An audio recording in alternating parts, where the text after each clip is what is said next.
The 2-2. 20 more. Deals. And Bonds hits one high. Hits it deep.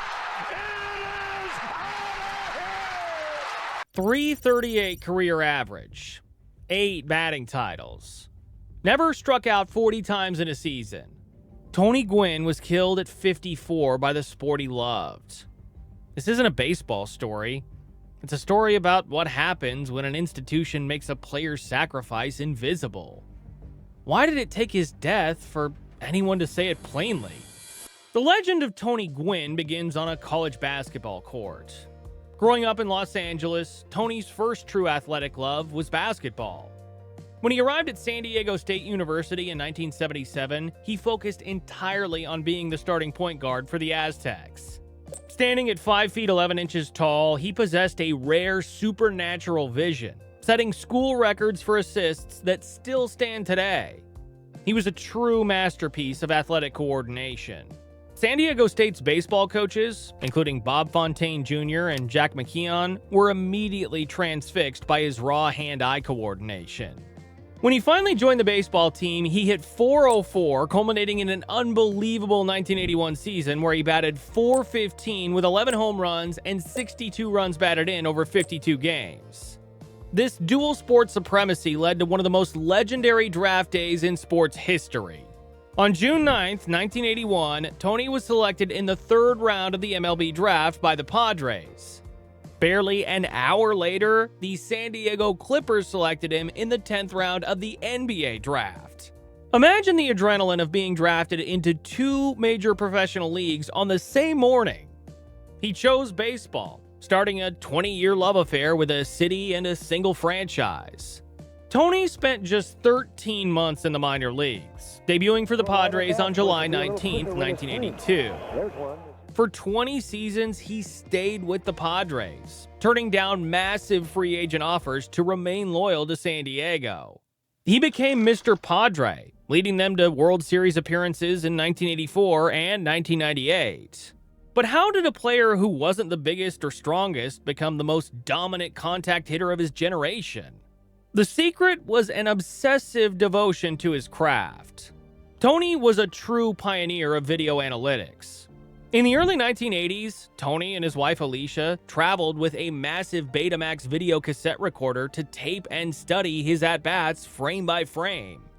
He spent close to $100,000 of his own money on video equipment, studying pitchers' tendencies and umpire strike zones.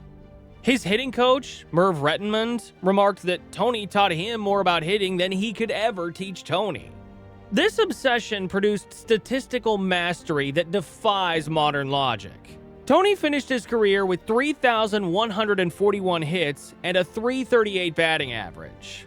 Over 20 seasons, he struck out a measly 434 times, with his highest strikeout total in a single season being just 40 in 1988.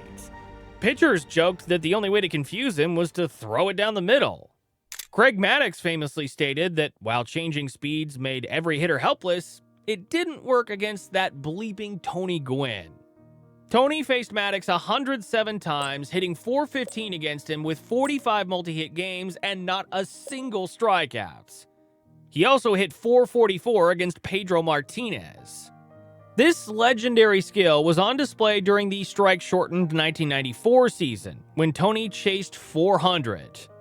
On August 11th, the day before the strike, Tony went 3 for 5, raising his average to .394. The next day, the season was canceled. Over a rolling 162-game span covering 1994 and early 1995, Tony actually hit .406, proving he was good enough to reach the historic mark. But as you look back at his historic greatness, an uncomfortable reality emerges. The same obsessive habits that made him the greatest pure hitter who ever lived, the hours spent studying video in the dugout, the quiet times in the clubhouse, and the comfort of his routine, were also killing him. He just didn't know it yet. But stop here for a second, because his majestic swing was a deeply normalized habit that was woven into the very fabric of professional baseball. For decades, smokeless tobacco, commonly known as dip, was not a clubhouse scandal. It was the literal wallpaper. It was everywhere. Players were handed free samples in the minor leagues, canisters of dip were displayed on clubhouse tables, and players routinely appeared on television broadcasts with a massive bulge in their cheeks. Promoted as a safe alternative to cigarettes, the league tolerated it for decades. But how did a disciplined athlete like Tony get caught up in this toxic culture? It all started when he was just 17 years old during his freshman year as a baseball player at San Diego State University. Eager to fit in, teammate Curtis Burkhead made a deal. If their team won a road game, Tony had to try a pinch of moist snuff with him.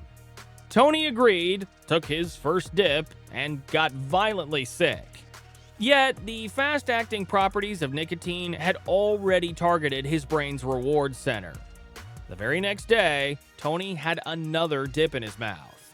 What began as a college bet quickly transformed into an unshakable 31-year addiction.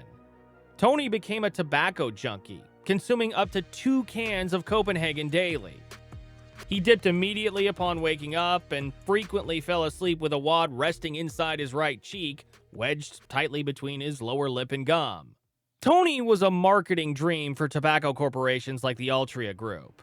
As an elite, clean-living athlete who didn't drink or smoke, he was a respected role model. But because he dipped constantly during games, he served as a free national billboard. Once he became a star, refs supplied him with free rolls of Skull and Copenhagen right at the ballpark.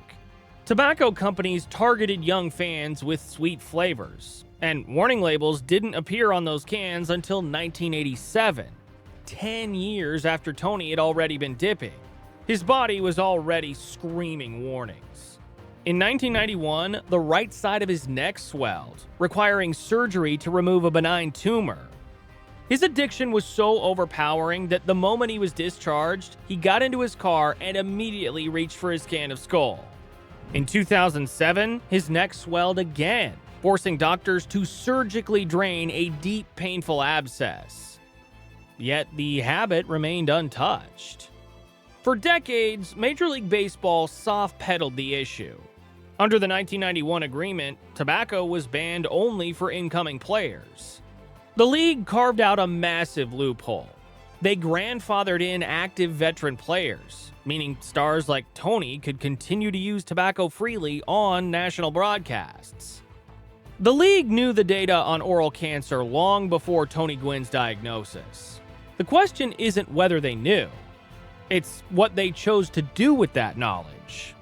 And the choice they made is devastating.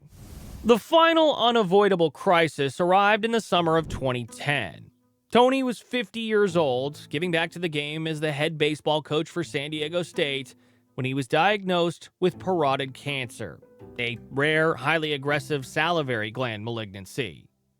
The tumor grew from his right salivary gland, leading directly to the exact spot inside his cheek where he had placed his tobacco dip daily for over 3 decades. Tony underwent 5 invasive surgeries. In 2012, doctors performed a 14-hour operation to remove a recurrent tumor wrapped around the primary facial nerve.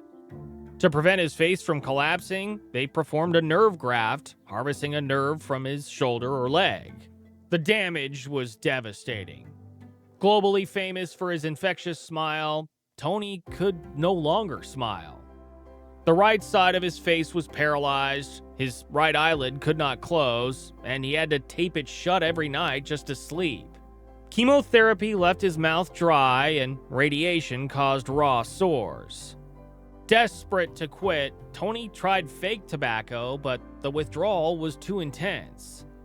His son, Tony Jr., and assistants caught him secretly mixing real Copenhagen into the fake tins. When confronted, Tony snapped. "Leave me alone. I'm a grown-ass man." Even as his body failed, he secretly bought real dip, because the nicotine buzz was the only thing that gave him enough of a physical surge to face his players. Despite the pain, Tony refused to abandon his players at San Diego State, frequently arriving at the dugout with bandages covering his face. His son later spoke publicly about the heartbreak of watching an elite athlete systematically destroyed by a substance the sports culture had handed him. By the spring of 2014, his health declined severely.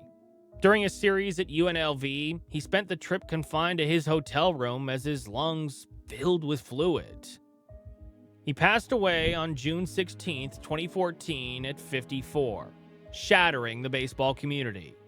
While Tony Gwynn was physically disintegrating from salivary gland cancer, the league's big policy response in 2011 wasn't to ban the toxic substance. Instead, they simply ruled that players could no longer carry visible tobacco tins in their uniform pockets or dip during televised interviews. They didn't stop the poisoning, they just made sure the cameras couldn't see the packaging. The league called it a personal choice and completely avoided admitting that their own clubhouses had fostered the very addiction that was taking his life. Safety changes in sports often happen only when the cost of doing nothing becomes undeniable. Tony Gwynn's death was that cost.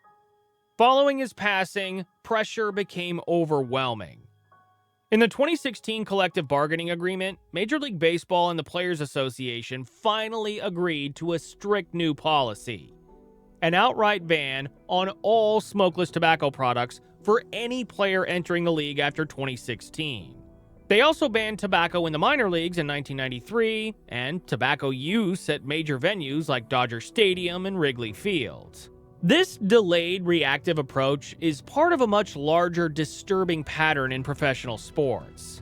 Think about how long it took baseball to address the rampant use of amphetamines in the clubhouse, or how slowly they responded to the epidemic of Tommy John elbow surgeries, or the pace at which safety netting was installed to protect fans.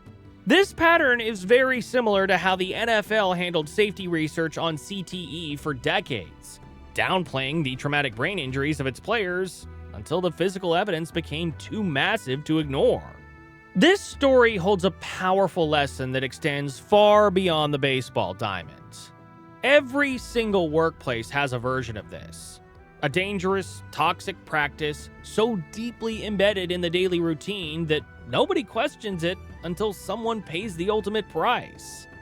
Tony's story is a tragic reminder of what happens when your loyalty to an institution runs in only one direction. The Padres and the league took everything Tony had to give: his health, his time, his physical brilliance, and in return, they offered him a clubhouse wallpapered with a highly addictive carcinogen. In 2007, Tony was inducted into the Baseball Hall of Fame on his very first ballot, receiving 97.6% of the vote. The sports celebrated his legacy and placed a beautiful bronze plaque in Cooperstown. But while his plaque stands in a museum, his family is still waiting for the league to say the plain, uncomfortable truth out loud: that the very culture baseball built and protected cost Tony Gwynn his life. The sport got its policy change. Tony's family never got their answer. The greatest pure hitter who ever lived died at 54. The league finally changed the rule. They just never said why. Not in the way his family deserved to hear. Subscribe so you don't miss our next video. Another player, another institution, and another silence the sport hoped nobody would notice. And hit that super thanks button if this story made you think.